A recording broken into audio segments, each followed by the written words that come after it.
So ayun na nga mga best, for today's video ay gagawa tayo ng budget friendly na spicy miso ramen. So paano? Tara! At kanina nga lang, ipinakita ko na sa inyo yung iba pa natin kakailanganin. So ayun to na nga mga best, spring onion, bawang, luya, miso.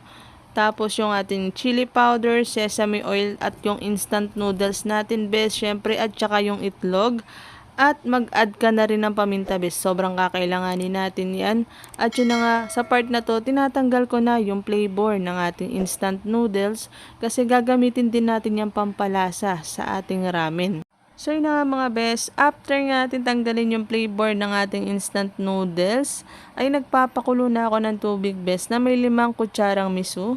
Tapos yun na nga bes, sa aking bowl ay meron na akong itlog. O ayan bes, nagkaroon tayo ng itlog. Charot. So yun na nga, yan yung ating beef powder bes.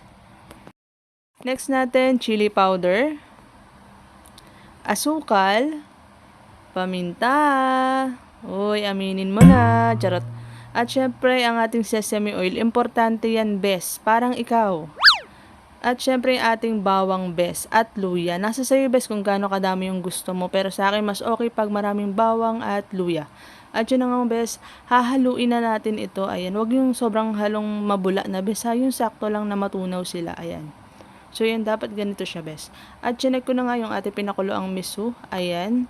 Ilalagay natin yung ating noodles. Cook for 2 minutes lang bes. Pangit yung nanglalata na yung ating noodles. Hindi na yun masarap bes. At yun na nga, 5 bowl ng ramen yung ating gagawin.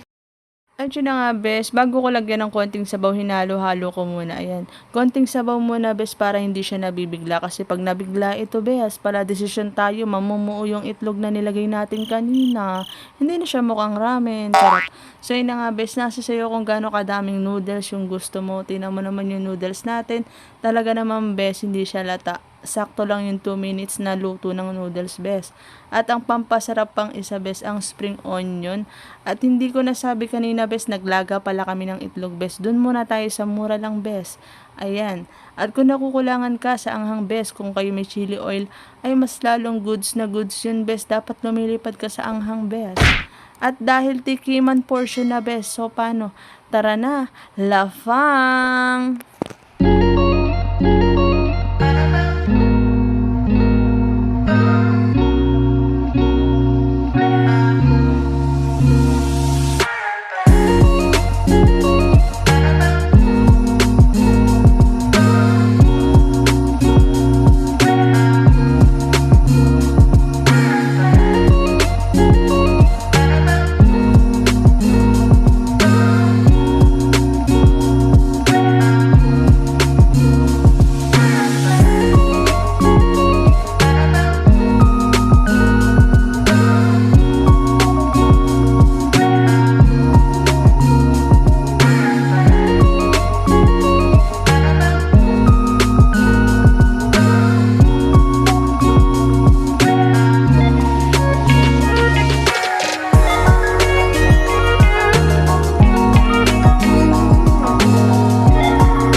So ayun na nga mga best, kung bago ka lang sa akin channel, baka naman po, please don't forget to like, share, and subscribe. And please, click mo na rin po yung bell button para mas updated po kayo sa mga susunod ko pa na videos.